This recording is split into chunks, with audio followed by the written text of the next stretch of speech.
about to share it right now.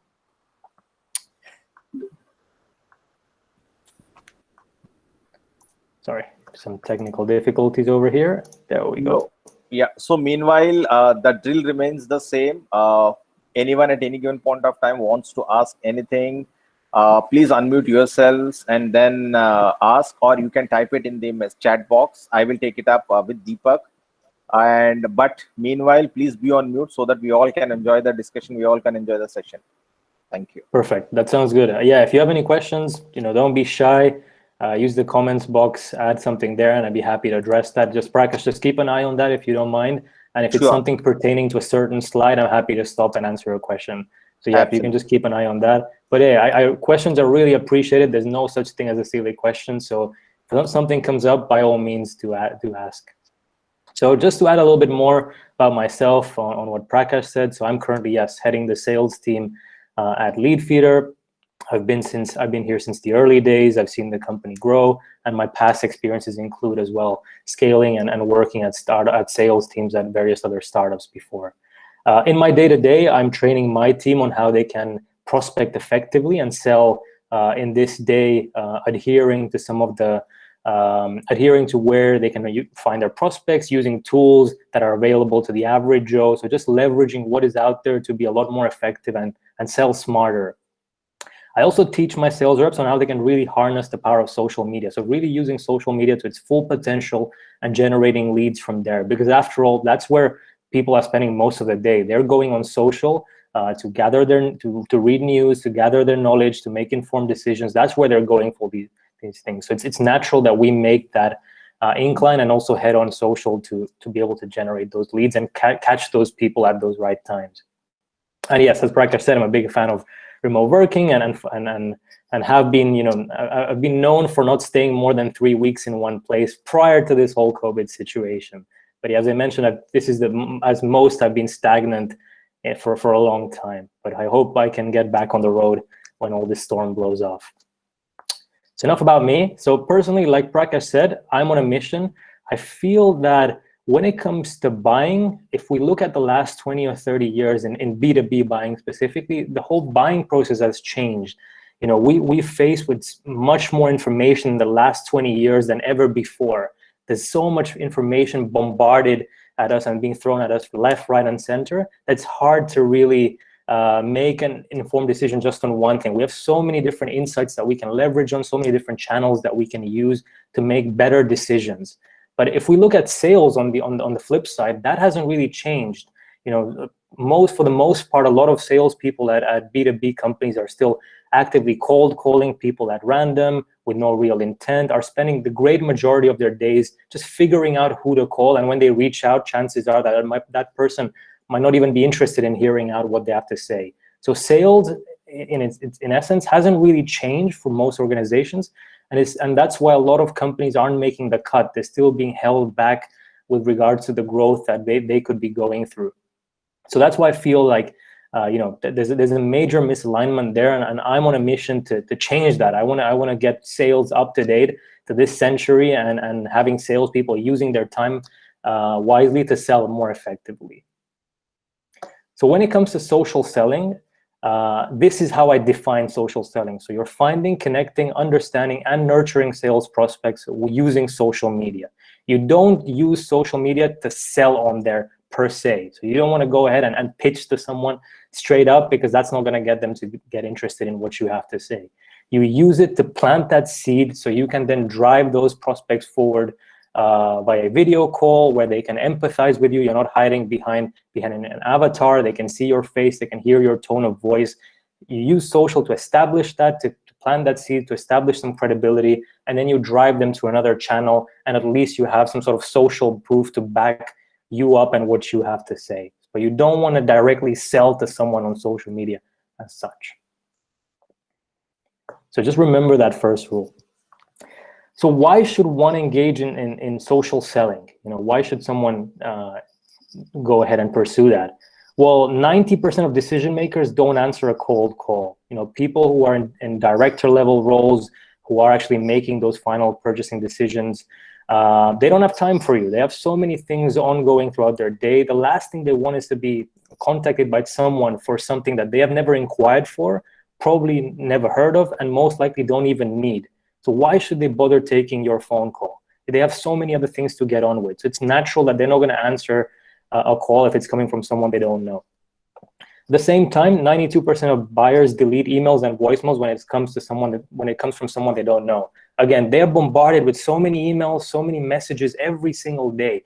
A lot of C-level people have hundreds of emails in their inbox every single day. They don't have time to go through all of that. And especially if it's something that's coming from someone they don't know, about something that they have never inquired for, they're even more likely to delete it and just move on. So it's hard. It will be hard for you to get seen in the first place. However, 91% of those B2B buyers are active on social media. They're using social to make, to gather that knowledge, to make more informed decisions, to understand what other people in the industry are getting up to, what other tools people in this industry are using, so they can then perhaps take some of that and emulate some of that in their day-to-day and get better. So they are using social media to be up to date on the know-how, on the trends as to what's happening. From my past experience, people who've used social selling in my former sales roles have always been a lot more successful than those who haven't. They've been able to generate more leads, they've been able to close better qualified leads and book more qualified meetings, and also close more qualified leads. So there's always been that big level as to those that have outperformed those who haven't been using social media. So we're going to be discussing LinkedIn throughout this call. Why LinkedIn? It's the business social network as such, so it makes more sense to discuss that. And it's the tool, the platform that I use primarily when it comes to social selling. If all of you have been on LinkedIn for the last couple of years, you would have noticed that LinkedIn has slowly been changing. They've changed their UI, their UX. They're trying to become a real social network in the true sense of its words. Kind of becoming more kind of like Facebook in certain things. You can react to messages. The UI looks a lot more friendly. They're encouraging people to upload videos. They're becoming generally a lot more a real social network, again, in the true sense of its words. Now, LinkedIn have a north of 500 million members. And out of those, just about a fourth or a fifth of those users are actually active day-to-day users. If we take, again, that 500 million user base, about 100 million are in decision-making positions. So the likelihood of a salesperson stumbling across someone who has that decision-making authority is very high. A fifth. You have a fifth of a chance of coming across someone that will be able to sign off whatever you have to offer. But if we shift the focus to another angle, out of the 5 million members, only 3 million users are using LinkedIn to share content every week. So people like Prakash, myself, are actually on there every single day, sharing content, engaging with people. And it's no surprise that those who are actually there sharing that content are raking in 9 billion impressions. And if you do the math, yeah, 1% of LinkedIn's 500 million members are actually doing that. They're on LinkedIn, actually engaging on a daily basis, sharing content, putting themselves out there, and it's no surprise that they therefore are able to rake in so many impressions. LinkedIn, despite having a lot less users and traffic compared to Facebook and Twitter, for example, still makes up more than 50% of social traffic to B2B websites. So it's clearly a platform to be reckoned with, The chances of you generating a lead on LinkedIn is pretty high, and a lead to be as qualified too. When it comes to social selling, there are 4 pillars, at least that's how I like to see it. So there's 1, your personal brand, who you are, what you do, and why you do it. So putting yourself out there. The content, so just like people say, you are what you eat, you are what you share. Engaging with insights, so reaching out to certain salespeople. As salespeople, you'll be reaching out to your buyer personas at a right time. Something has happened in the industry, and you feel like your product can come in and solve a pain point, or help foster new growth. Engaging at the right moment to be able to drive that sale forward a lot quicker and reduce that sales cycle. And the last pillar here is just simply developing those relationships to build an audience by connecting with the right people, and in turn growing your network and also expanding the reach of your content and presence on LinkedIn. So we'll be quickly diving through these pillars. I've tried my best to summarize as best as I can hours of workshops. I do run social selling and LinkedIn personal branding workshops focusing on each of these pillars in a lot more detail. So I've tried to condense all of that in an hour's call. So we'll just be touching the surface for most of them. But if you have any specific questions with regards to any certain pillars, please do contact me on LinkedIn, and we can always jump on a call and dive in further into those pillars in more detail. So content, the first pillar. So you are what you eat, you are what you share, just like I said. Why does content matter? Because pushing out content will help you increase that brand awareness. It will help you connect with both prospects and clients, and it will help you build with that credibility. If you portray and push yourself and position yourself as someone who knows what they're talking about, who's a leader when it comes to, for example, sales automation, people will naturally turn to you for advice. As human beings, we love those shortcuts in life. We love, the fact that I could go to Prakash and I could ask him something and I know he's going to answer with regards to a certain topic, instead of me having to do that research on my own myself, because I know that if I ask Prakash, he's going to let me know the exact answer within 5 or 10 minutes. Whereas if I try to look for it myself, it's going to take me at least an hour. So we love those shortcuts in life. And if you can put yourself as someone who really knows what they're talking about, as an expert in their field, people will turn to you for advice. All of which will help you build a community. So if you have a lot of people that see you as that person who knows what they're talking about, they will help you spread that awareness. They'll tell their peers, their colleagues, hey, I know so-and-so who can help us with this. And that will all in all help you build a community around your brand. And all of which combined should help you generate more leads and ultimately more revenue, which is what we care about as salespeople. When it comes to pushing out content on social, there's absolutely always something you can talk about. Unless you've been living in a cave for the past 20 years with no access to light or electricity, maybe then you have an excuse, but otherwise there's absolutely always something that you can talk about. The point I'm trying to make here is you don't want to make that just about you, because people don't really care about you. They want to learn and see how you can make a difference in their lives. So the biggest goal of pushing out content is to tick one of these three things. So educating, engaging, or exciting your prospects. You don't need to do these all at once or with one post, but you should at least be able to categorize and segment a post by its ability to do at least one of these three things. Also note that when you're pushing out content, that doesn't replace prospecting. You're not going to have people suddenly reach out to you saying, they want to buy from you just because you're pushing out content. If you perhaps do that in the long run, maybe a whole year, you push content every other day, day in and day out, you're putting yourself out there. Perhaps you might get those cases where people do reach out to you, but otherwise they're not going to just reach out to you. You use that content in conjunction to the other channels to establish yourself and having that credibility that people will then take on and will be more open to listen to you, because people don't like being sold to.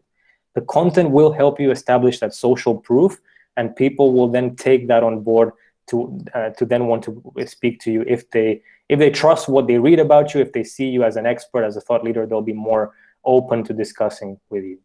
But it's always still down to you to reach out to someone and using that content as that proof, that credibility. People want to hear stories that they can potentially relate to. So they don't have to be about business per se, but you can attribute any learnings from that, from a story. You can attribute any learnings from an encounter that can be applied to any aspect of business. So for example, I was very fortunate enough to have been able to attend the Avengers premiere in London last year. It was a great movie. I mean, who doesn't love the Avengers? But I thought, I was very lucky to be there in that moment. And whilst watching the movie, I kind of thought about something. The Avengers, it reminded me of my team at work. There's certain Avengers with special qualities, with special skills, but ultimately it's about all of them coming together to defeat Thanos, to defeating evil. And I use that learning, that whatever I watched in the movie, to apply it to business. So I wrote exactly a post about that. I wrote about how I watched the Avengers and I could relate to my team. It reminded me of my team and how that helps us, move ahead as a business and always achieve our targets, because we're helping each other out. So I watched the Avengers and I applied something I learned out of it. And in this case, it was related to business, but I managed to find that link there. And because it was something that was trending at the time, it was the most highest grossing box office movie. People really enjoyed reading my post. They thought it was insightful, it was engaging, it was entertaining, and it generated a lot of visibility throughout that whole week. Now, I played my cards right. I posted this the day after I went to see the movie, so it was real fresh in my mind. It was something that I was passionate about writing. No one forced me to write this. I didn't have to pay someone to write it. I wrote it myself, and it sounded authentic because it was me writing how I speak. And people really appreciated listening to that personal encounter, and a lot of people felt the same way. Hey, I watched the Avengers too, and I can apply what I saw to my team as well. So that's why it generated a lot of awareness for me and a lot of visibility after. So a couple of rules for content, something that you guys can take away. So you want to present yourself often on LinkedIn. Otherwise, you will get lost within the multitude of information that is out there. Remember, there's so much more information in the last 20 years than ever before. So in order for you to be in front of your prospects' feed and mind, you need to constantly position yourself out there and constantly be at the top of your prospects' feed. And the only way to do that is to just post consistently. Now, you don't want to do this overboard, but at least I'd say I usually try and keep it for at least 2-3 times a week. If you do it 2-3 times a week consistently over the course of many months, you will see that people start noticing you. You start building your network organically. People start reaching out to you, and people will start approaching you, hopefully, if they like what they hear. But at least keep it consistent. 2-3 times a week is pretty good to start going with. If you haven't posted in a long time, then once a week is fine initially to get you started, and then you can slowly build that up. Value, value, value. Gary Vee says it more than anyone. You want to try and limit self-promotion. So only 1 out of your 4 posts should be about your company. If you're working for a B2B company, about any webinars, anything that's going around on the company.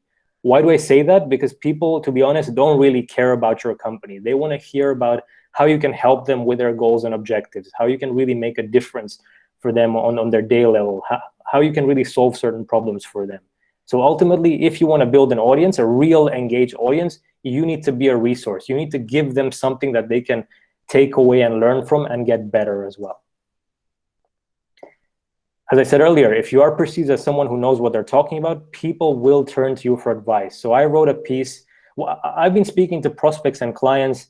I do that almost every single day. And I started noticing a certain trend. I heard from a lot of both prospects and clients that one of the biggest challenges their sales team had was how they should write an email that was going to almost certainly convert, increase their response rates on their emails. So I wrote a piece on just that, answering exactly that challenge that a lot of the people that I was speaking through were going through. And thankfully, because I have them in my network, a lot of them saw that, they found it very helpful, and they started interacting with it and sharing it and helping me increase that awareness. But it was something that was relevant for them and valuable. Leverage on visual content. I see a lot of people hesitant to do this. They feel that, LinkedIn is not like Facebook or Instagram. I don't want to add pictures on there. But people buy from people. So the only way you can show that you're a real person is to showcase what you're doing at any given time and really putting yourself out there with images. And as the saying goes, a picture says 1,000 words.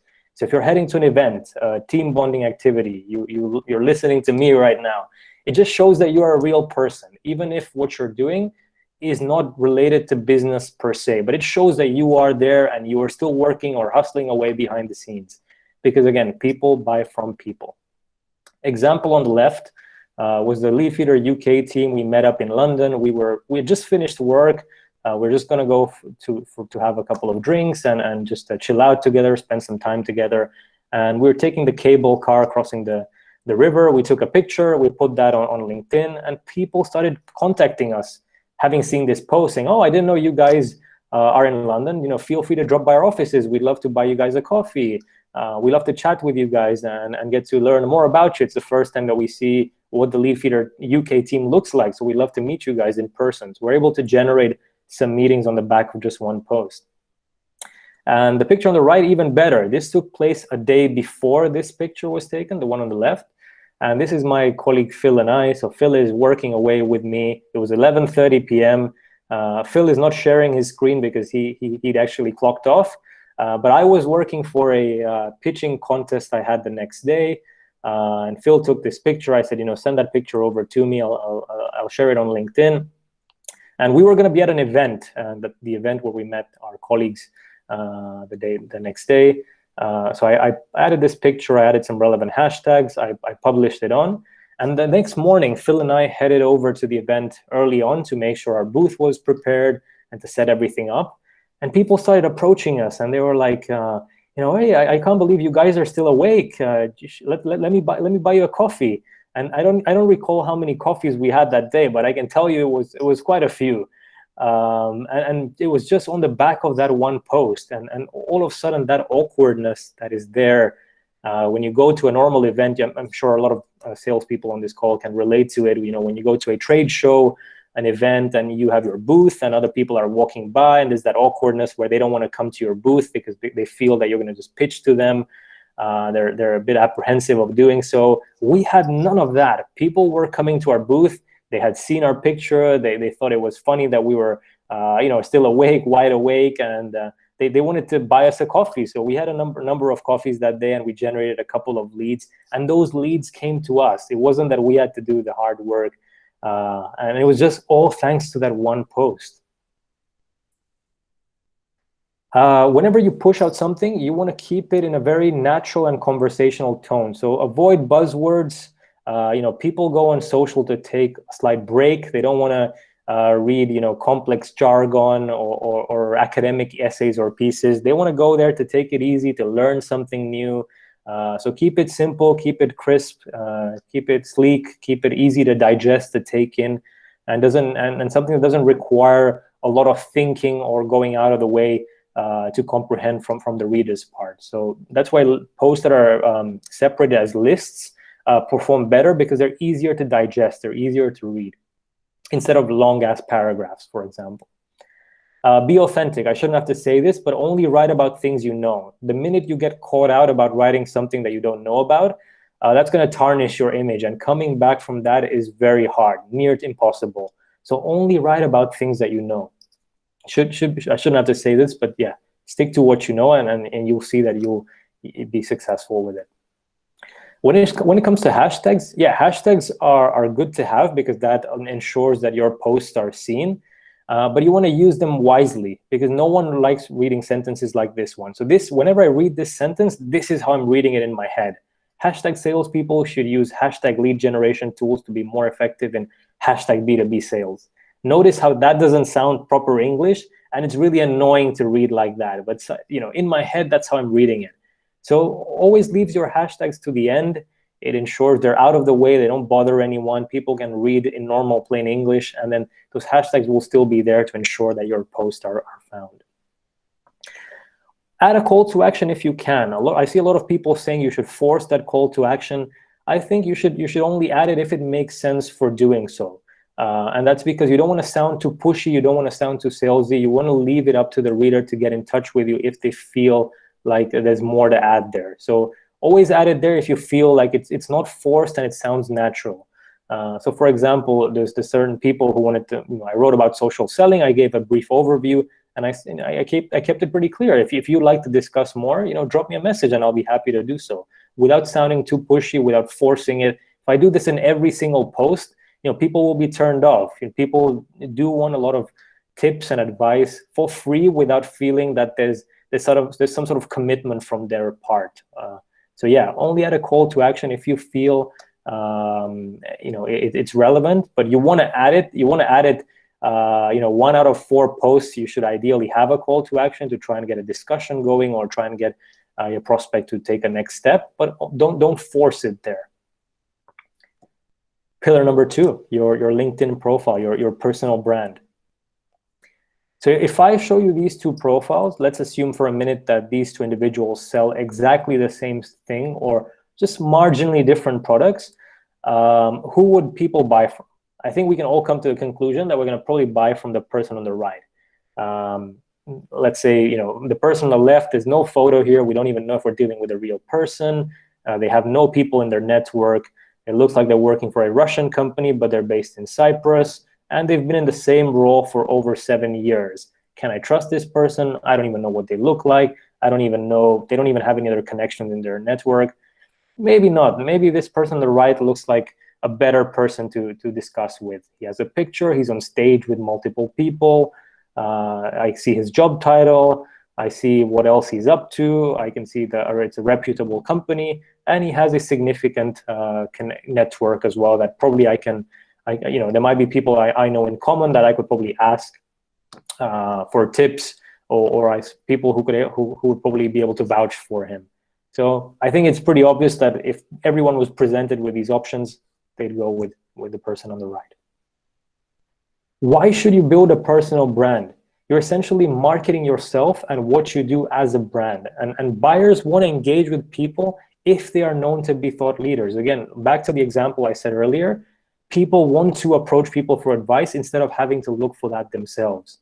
One of the best examples of people who had a really good personal brand is Steve Jobs. Whenever you think of a turtleneck and a pair of jeans, the person that comes to mind is inevitably Steve Jobs. And his way of being, his personality, everything that he embodied was reflected in Apple's products. They were communicating exactly the same thing. They were simple. They were challenging that status quo, doing things differently, and really changing the game. And Steve Jobs' personality, his way of being, really embodied that, and that was passed on to their products. So why should you go ahead and invest time in building a personal brand? Because that's what essentially is going to help you get new clients and allow you to meet other people, which should also convert into new clients later down the line. So whether someone decides to go and visit your website or get in touch with you depends on three things. Are you making yourself credible? Do you make it clear what you do and why you do it based on your LinkedIn profile? And is there a clear call to action on your LinkedIn profile? Do you have your contact details for them so they can get in touch with you, for example?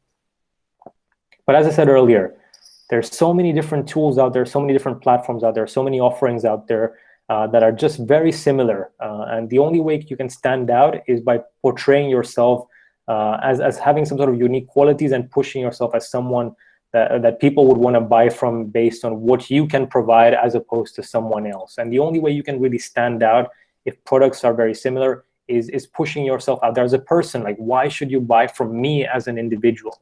Because that's what people buy from. They couldn't care less about your brand for the most part, but they will buy from you if they like dealing with you as a person and they can trust you as a person.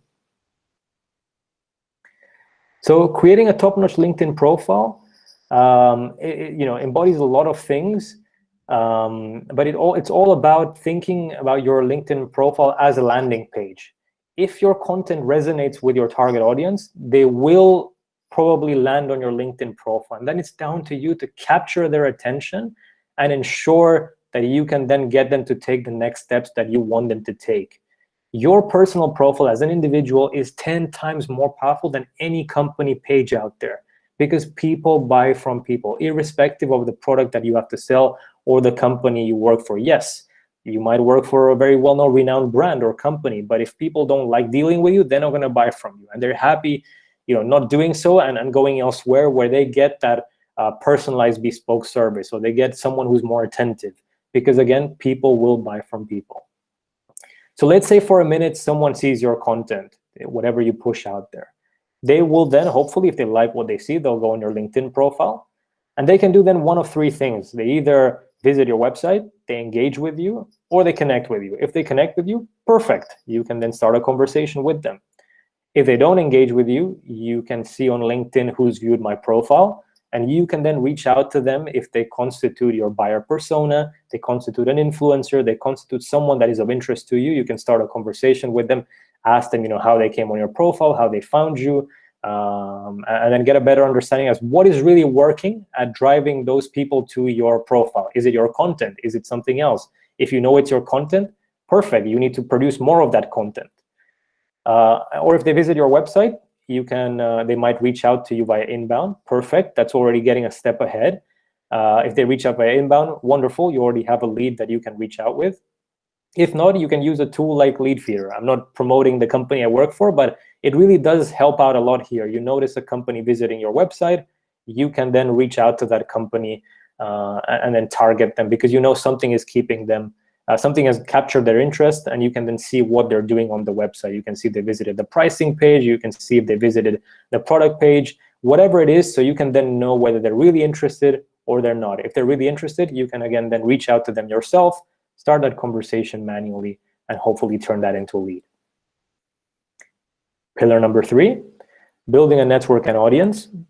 So how do you go ahead and find the right people to get in touch with on LinkedIn? There's four ways that I like, as many, but I thought I'd use these for the purpose of this webinar. So Boolean search is where you filter by certain keywords and specify your search. So I want to get in touch with someone who deals both with sales and marketing, just because I know that Leadfeeder ticks both boxes and it's targeted towards someone who'd be dealing in both sales and marketing. So I want to make my search much more specific. I want to get an understanding of marketers that also have a good foot in sales, or salespeople who are actively involved in marketing as well. For example, making your search a lot more specific, or excluding the noise as well. So if you're only interested in marketing but not sales, that way you can limit yourself and only focus on higher quality leads. Finding nearby, again, this probably doesn't apply at the moment. It works really well when you're attending events and trade shows. You can connect with other people in your industry, other people who are targeting the same people as you, and then you can leverage their networks as well to contact your buyer personas. And chances are, if someone's targeting in the same industry as you, they're probably targeting the same sort of people as well. So their network probably has your ideal customer profile, and in turn, people who would be good leads in your eyes. Leveraging your own network. So this is something that I do often. So if I notice, for example, Prakash is connected to someone that I would want to target, I feel like that's a prospect in my eyes. I think they'll find very relevant what I have to say with regards to Leadfeeder. I'd happily ask Prakash for an introduction. I'd say, hey, Prakash, so-and-so, would you mind introducing me to them? I feel like they could really benefit from what I have to offer. And if I've played my cards right, if I have a good relationship with Prakash, I don't see why not he wouldn't do that. If I've added enough value to him, he probably thinks that I'd be able to do the same for his contact. So he should ideally, in my case, hopefully introduce me to that other person. The reason I have the exclamation mark here is because you want to do this very carefully. If Prakash introduces me to someone, and I go ahead and I pitch to them straight away, I don't live up to the expectations that Prakash has set out for me.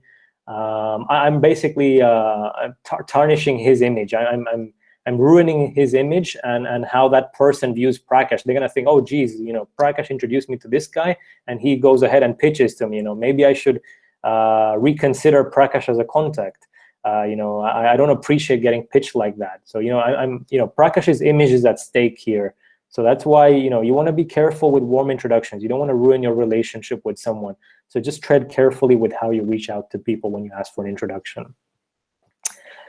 People you may know feature is really handy as well. So people who are in similar roles, they're more likely to empathize with you. You probably have similar goals, similar targets. Former employer, you probably worked with similar people. So you can use that as a conversation starter, easy way to kind of break that ice. And even better is school alumni. So I've done this tons of times. People, especially who I studied with, mainly went on to work in marketing roles, so the roles that I am targeting. So I get in touch with them, and sorry, I was just about to sneeze. And I get in touch with them, and I just look back at the times when we were at uni and remind them of those times, on things that we went through, or just ask them and mention things that would happen at university, just to use these points to kind of break the ice and get a conversation going. And if they have something relatable, if people buy from people that are like them, are kind of in the same wavelength as them, and they can relate to them. So again, people usually, when I've approached them being alumni, they've been very recipient, they've been very open to my messaging, and they've happily introduced me to decision makers, or they've happily heard me out and or purchased from me. So it works really well. Just don't be afraid to reach out to someone and go that way. So you found the right person on LinkedIn. What is it that you do then? You connect with them. It's simple as that. But you don't want to send any blank or generic messages. You want to personalize your approach by adding a note. And please, above all, never pitch to someone straight away. The minute you pitch straight away, most people are just going to delete that request or block you, and that's not going to do you any favors. And it just looks bad for all of us in sales. You're making it bad for us. And remember, I'm on a mission to change that. So you're making it extra harder for me. I want to change the way salespeople are perceived. So whatever you do, please don't pitch to someone straight away. Send a tailored message, and I'll show you how you guys can do that shortly. But based on this report by Deloitte, people are happy to wait in order to receive a personalized service or product. They don't care if you're adamant in trying to get a conversation started with them. They're happy to wait to be approached by someone who's going to send them something that's going to be exact or relevance to them. So yeah, if you're going to reach out to someone, make sure you make that approach as relevant as possible. And I'll say it right now, I'm happy to connect with anyone on LinkedIn. So anyone who's listening, feel free to hit me up on LinkedIn after. Happy to do so, but at least add a note so I know where you found me. If you heard me speak today, then say, I listened I heard you speak about this and I enjoyed it, or I didn't enjoy it, or here's some constructive feedback, but at least add something, and I'd be more than happy to accept a LinkedIn connection request if that's the case. But really, again, don't pitch to someone straight away. You're really you're ruining it for the rest of us. So please try and stay away from that. So how do you go ahead and reach out to someone?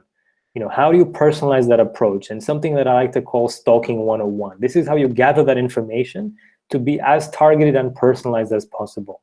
So simple, I've used my boss as an example here. Now, if I go on his LinkedIn profile, he's made it dead easy for someone to pitch to him. If you go in his About section on LinkedIn, he even says they're his specialties. Like, these are the topics that I like to speak about, that I enjoy. And he even says that before that, reach out to me if you want to talk technology, business, or sports. Let's change the world. And then he goes ahead and adds to that, and he says those exact specialties that he knows about, that he's interested in. So I know if I send him something related to either of these topics, he's most likely going to be receptive of this message. He's gonna probably want to reply back because I'm sending him something of value, if and when it is of real value. So that's going to really help me build rapport at the end of the day. Let's assume for a minute I haven't connected with him. What I would do then, I wouldn't connect with him straight away. I would click on more here, and I'd click on follow. So I always follow someone first, and then I can already see what they've been posting before, and then I can personalize my approach even further to have a more meaningful impact. So Jaco, my boss in this case, he recently wrote a post on Social Media Examiner, which is also a blog that I read on, that I go on there for my insights. So I could read this piece. I could then provide him some sort of feedback, constructive, or compliment him of the piece if I did really enjoy it. And then I can use that as a basis to start that conversation. Hey, Jaco, I noticed you wrote this piece on there. I really loved when you mentioned X, Y, and Z. And that way, all of a sudden, I'm playing towards his feelings, and I'm playing to his human side, instead of having just a generic message that is of no meaningful impact. If I want to take it a step further, I know Jaco, again, going back here, he's listed his Twitter profile.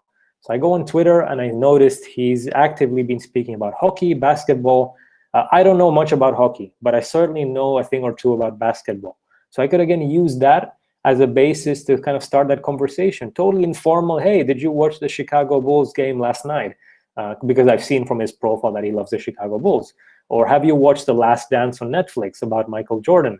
I personally loved it. What are your thoughts on it? Just starting your conversation as a real human would do. You wouldn't pitch to someone as soon as you meet them on the street for the first time. You wouldn't ask someone on a first date to marry you. So just taking a step back, being a human, starting a real conversation, and ultimately see if that leads to somewhere later down the line. The information I just gathered in these 2 slides took me less than 2 minutes. A lot less than that. I found he made it dead easy. With those keywords, I followed him. This post showed up almost immediately from his last posts. And then I went back on Twitter to see what he's been posting about. All in all, less than 2 minutes. So personalizing an approach for Jaco should be so easy, so simple. Just comes to show that just a little effort can go a long way in terms of getting that connection for you. So Jaco, this is how I would then reach out to him. This is a template that I use, and I'm happy to share with anyone after this call that has really worked for me. And I'll tell you why this has worked for me. So I start off with my message with obviously his name instead of just a generic "hi there." I'm showing him that I'm writing myself. I have an emoji there just to add a little bit of character, personality.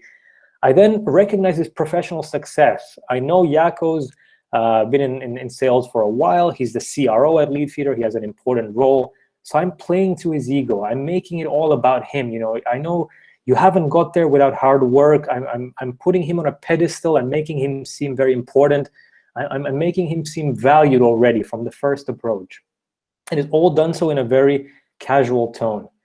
And then I mention a valuable piece of content that's going to be relevant for him. I've noticed on his profile, on his experience section, he says he's working on improving alignment with sales and marketing, on having high conversions in sales. So there is a piece that I've taken from the Leadfeeder blog that answers exactly something that he's been working on. So I know he's going to find it relevant.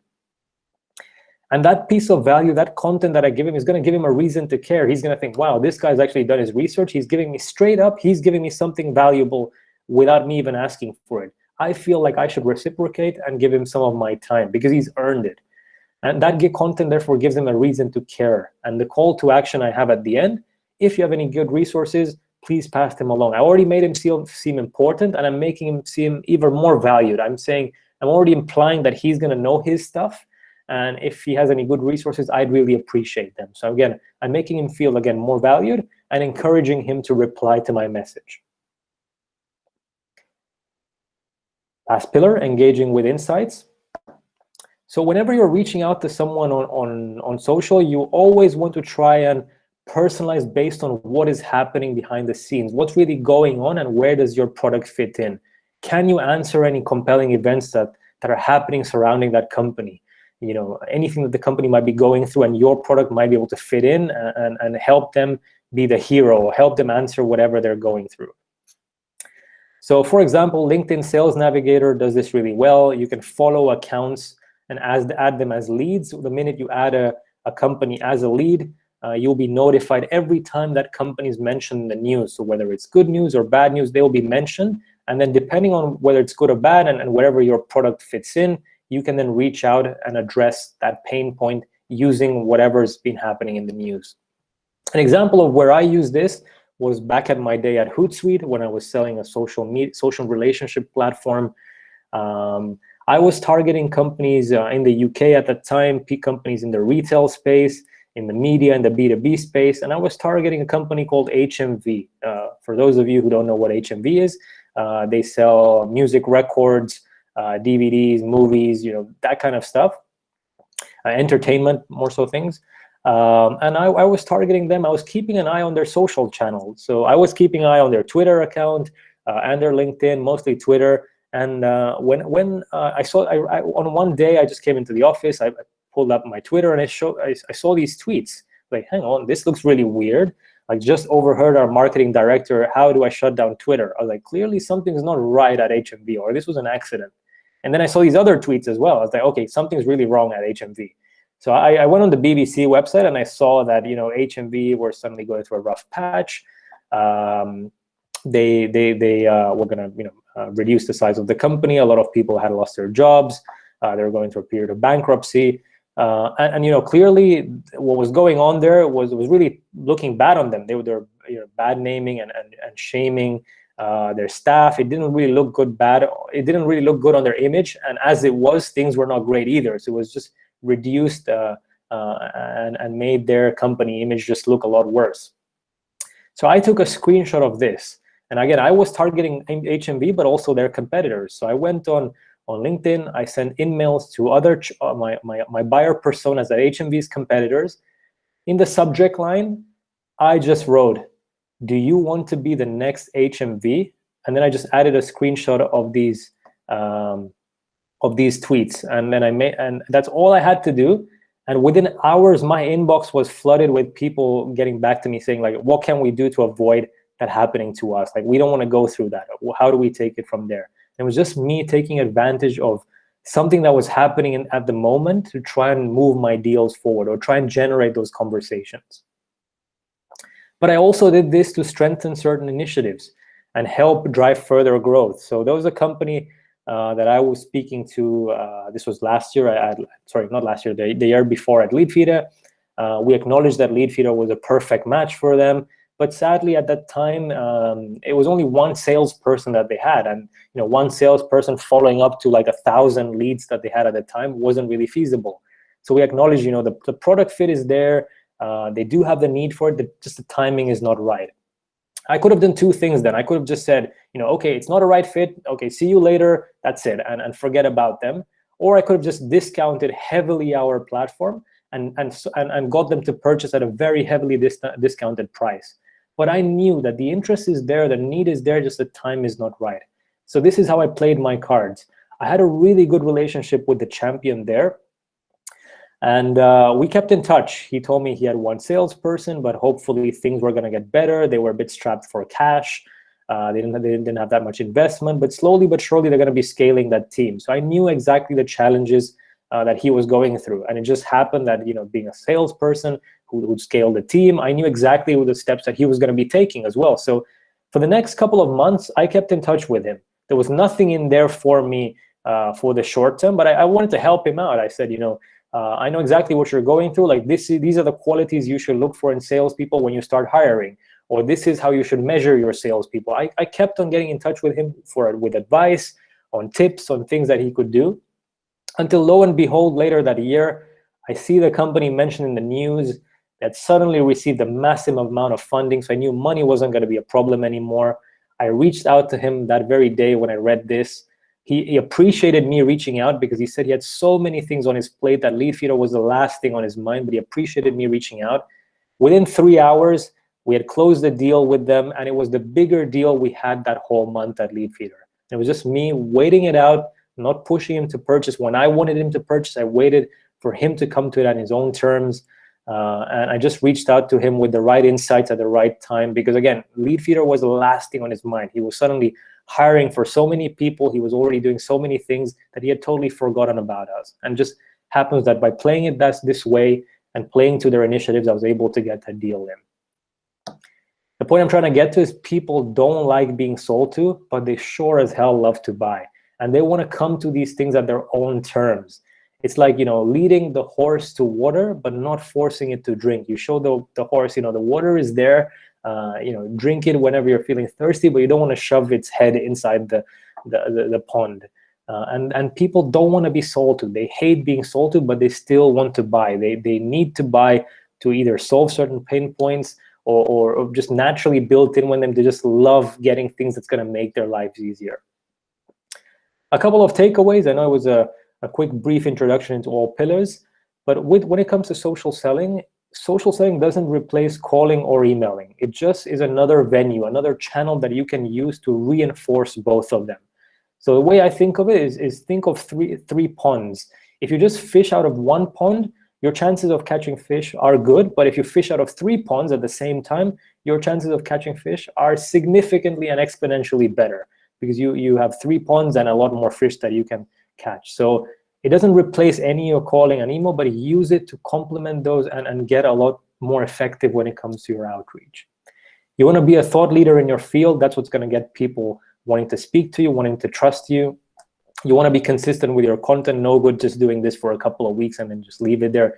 You're in it for the long-term game. The only way people will see you as an expert if you're constantly out there for them. Every other day, pushing yourself there, helping them with their things, then they will happily buy from you, or at least be willing to hear you out. Tailor your approach to have a meaningful impact. Stop treating everyone the same way. Don't think of it as, I say, don't treat people like cattle, where it's like next. You want to treat people as the human beings that they are. Provide them with a personalized service because they deserve it. As a salesperson, you shouldn't feel that you're naturally entitled to someone's time. You're not. You have to earn that right to speak to someone. So again, treat everyone as they are. Give them something of value that's going to be impactful and helpful to them. But ultimately, if you want someone's time, you have to be willing to invest some of yours. Reciprocate. Show them that you deserve their time. You're not entitled to it. You don't deserve it by nature. You have to earn it. And you can only build those meaningful relationships by providing some sort of value. being patient and playing for the long-term game. So this is one of the best compliments that I've had whilst working at Leadfeeder from a prospect. This person wanted to buy because he was dealing with me. He couldn't care whether it was Leadfeeder, whether it was another competitor, whether it was someone else. He wanted to buy from us because he was dealing with me and he liked the interaction with me. That's one of the best compliments that I had. And I'm very grateful that someone, you know, is doing something because they like dealing with me. And again, people buy from people. It just comes to show that. And people they like and trust. Everything that I've gone through today, you know, the last thing I want as a sales head, as a sales manager, is my team spending most of their day just going on LinkedIn and trying to do something on there for hours on end without actually focusing on what they should be, which is selling. And everything that I've shown you today only takes about 30 minutes a day, and everyone can find those 30 minutes a day. 10 minutes to engage with people, to comment, interact with people, 15 minutes to create that content. So usually I recommend, you know, posting every other day at the very most. So if you spend 15 minutes today and 15 minutes tomorrow, that's half an hour. And in half an hour, you should be all in all be able to put together at least one piece of content that you're going to share on social. And that should give you plenty of things to work on. And then last but not least, just 5 minutes connecting with at least, I'd say, the bare minimum of 1 or 2 people every day. Someone that could either be your buyer persona or ideal customer profile, you know, someone that could be an influencer, someone who's in the same industry as you. Could be just growing your network organically, slowly but surely, every other day. So 30 minutes a day is all it takes. Just rinse and repeat, do it for the long run, and you should be on the right track. By incorporating social selling into your day-to-day, you too can take your sales game to the next level. So this is not a typo. This was actually me back at Hootsuite when I was actually using and taking advantage of all these pillars every single day. I was able to hit 245% of my target as a sales rep, and I was awarded the Sales Rep of the Year award by the VP of Sales there. And again, I just did exactly what I was going through today, obviously in a lot more detail, but it just was basically incorporating those steps. And yeah, that's pretty much everything I had to say. I'm going to go stop sharing my screen, and I guess we can jump on for questions. Hey, Deepak, thank you very much. And it was quite an engaging session.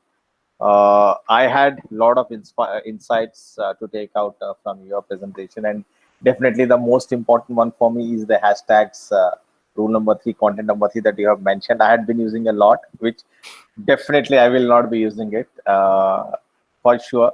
But then if I summarize it from my perspective, it is more of putting yourself out there in the front, because at the end of the day, it's people who buy from people. That's even I do strongly believe in that. And be original, be sincere, and be caring, and always add value first rather than expecting value in return. That will automatically happen if you are putting in value. So thank you very much. Always give value first to those you seek to serve. You know, hands down. Absolutely, absolutely. So thank you very much again, and I will throw it open for discussion. Sounds good. Anyone have any questions?